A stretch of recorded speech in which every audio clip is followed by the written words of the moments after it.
এই সাজিদ দাঁড়া দাঁড়া। কি রে কিছু বলবি? সাইকেলটা কই পেলি? সাইকেল কই পাইলাম তোকে এটা বলতে হবে? ফকিরনি কই থাকা, তোর সাইকেল কেনার যোগ্য আছে রে? তুই আমাকে জিজ্ঞাসা করিস সাইকেল কই পাইলাম? আরে আমার যোগ্যতা আছে বিধায় আমি সাইকেল কিনতে পারছি, বুঝছিস? তোর মতো ফকিরনির সাথে আমার বন্ধুত্ব করাটাই ভুল হয়েছে। থাকবো না এখানে, যা ভাগ।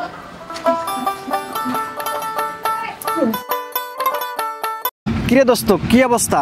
কাজে কামে যাস না? তোর সংসারটা কেমনে চলতেছে কিছুই তো বুঝতেছি না। আরে বলিস না, কয়েকদিন ধরে শরীরটা ভালো যাচ্ছে না, এই কারণে কোনো কিছু ভালো লাগতেছে না আর কাজেও যাওয়া হচ্ছে না। তাহলে সংসারে কি অবস্থা? কেমনে চলতেছে সংসার? এই আর কি কোন রকম যাই দে। আচ্ছা দোস্ত থাক, তাহলে আমার কাজের সময় হয়ে গেছে তো আসি তাহলে। কিরে বাবা তুই হঠাৎ করে এখানে? বাবা আমার একটা সাইকেল দরকার, সাইকেল কিনে দাও। কিরে বাবা তুই দেখতেছিস না আমি কয়েকদিন ধরে অসুস্থ, কাজ কামে যাইতে পারতেছি না, তুই আবার সাইকেল কিনে চাস কেমনে? আচ্ছা তুই বলতো সাইকেল কেনার সামর্থ্য কি আমার আছে? না না আমার সাইকেল লাগবেই, তুমি আমাকে সাইকেল কিনে দিতে পারো না? আমার বন্ধুদের সাইকেল আছে, আমার সাইকেল নাই। চুপ, একটা কথা বলবি না, তোকে আমি কোনো সাইকেল টাইকেল কিনে দিতে পারবো না, যা ভাগ বলছি, ভাগ। কিরে দোস্ত কি হয়েছে? ছেলেকে এইভাবে ধমক দেখাচ্ছিস কেন?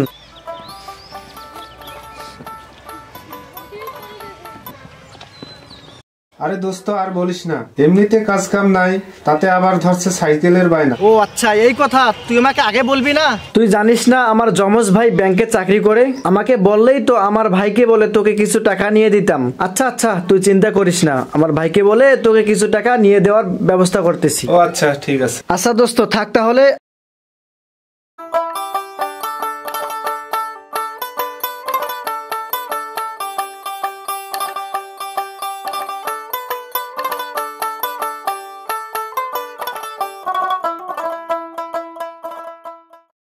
ভাইয়া আমার একটা কাজ দেওয়া যাবে? কাজ? তোমাকে আবার কিসের কাজ দেব? তোমার তো এখন লেখাপড়া করার বয়স, তোমার কোনো কাজ নাই। ভাইয়া প্লিজ না করবেন না প্লিজ, এই মুহূর্তে কাজটা আমার খুবই প্রয়োজন। আরে ছোট ভাই তুমি বুঝতেছো না, তুমি এই কাজ করতে পারবা না। কি বলেন ভাই? পারবো না মানে? আমার বাবা একজন কাঠমিস্ত্রি, আমার বাবার সাথে আমি এই কাজ প্রায় করেছি। আপনি নিঃসন্দেহে আমাকে কাজটা দিতে পারেন, আমি করতে পারবো। আচ্ছা ঠিক আছে, তাহলে এই কাজটা করো দেখি।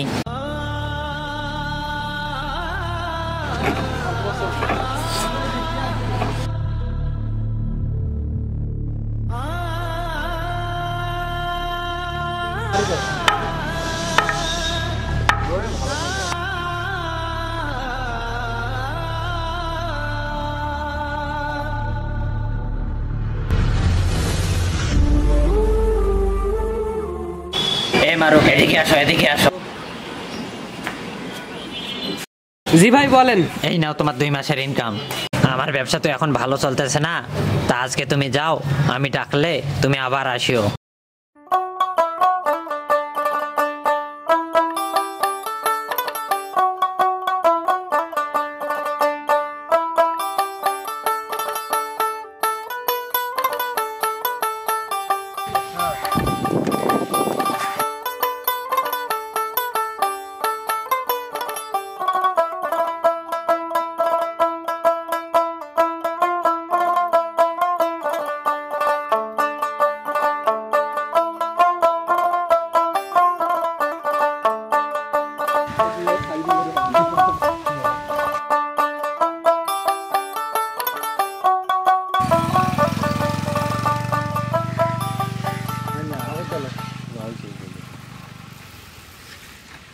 কিরে তুই না কইছিলি আমি সাইকেল কিনতে পারবো না? এই দেখ সাইকেল কিনছি, সাইকেল। আরে যা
চাচা আপনি কি আমার চিনছেন? আমি আরাফাতের ভাই হৃদয়। কি ব্যাপার চাচা, সমস্যা কোথায়?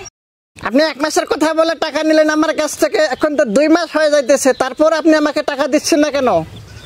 বলেন বাবা, এতদিন যখন ধৈর্য ধরলেন, আর কয়েকটা দিন সহ্য করো বাবা, আমি তোমার টাকা সুদে আসলে শোধ করে দেবো বাবা। শুধু আসল মানে আমার টাকা এখনই বুঝে দিতে হবে। আপনার এই সকাল বিকাল দুপুরে কথা শুনতে শুনতে প্রায় 2 মাস পার হয়ে গেল, তারপরে তো আপনি আমাকে টাকা দিলেন না। বাবা বাবা বাবা চুপ, শুধু অভিনয় আর অভিনয়। অভিনয় করে দেখাবো না, আমি তোমার অভিনয় দেখতে আসি নাই। আমার টাকা এখনই লাগবে।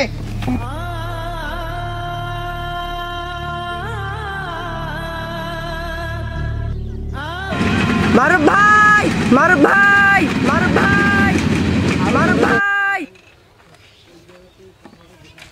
ভাই, মারুফ ভাই, তোর বাবা, তোর বাবা মারা গেছে।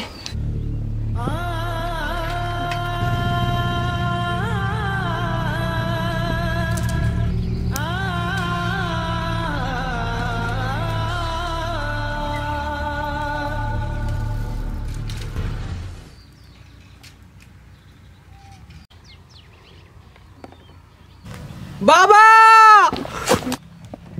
দাঁড়াও। এই ছেলে ওইদিকে কই যাও? আমার বাবা মারা গেছে। এদিকে আসো। তোমার বাবা আমার কাছ থেকে টাকা নিচ্ছিল, কিন্তু তোমার বাবা ঋণ পরিশোধ করতে পারে নাই। এখন যদি তুমি টাকা পরিশোধ না করো, তাহলে তোমার বাবার লাশ আমি কবরে নামাইতে দিব না। টাকা টাকা আমি কিভাবে দেবো? এত টাকা তো আমার কাছে নাই। আমি এত কিছু বুঝি না, আমার টাকা এখনই লাগবে। আমার কাছে এই মুহূর্তে তো আর এই সাইকেলটা ছাড়া অন্য কিছু নেই। তাহলে কি আমি আমার সাইকেলটা দিয়ে দেবো? না না, আমি যদি আমার শখের সাইকেলটা দিয়ে দেই তাহলে আমার কি হবে? আমি তো আমার শখের সাইকেলটা হারিয়ে ফেলবো। আবার যদি সাইকেলটা না দেই তাহলে তো আমার বাবার ঋণও পরিশোধ। তাহলে ভাই এত করে যেহেতু বলতেছেন, তাহলে আমার এই শখের সাইকেলটা নিয়ে যান। এই সাইকেলটা আমি গতকালকে কিনছি 10,000 টাকা দিই।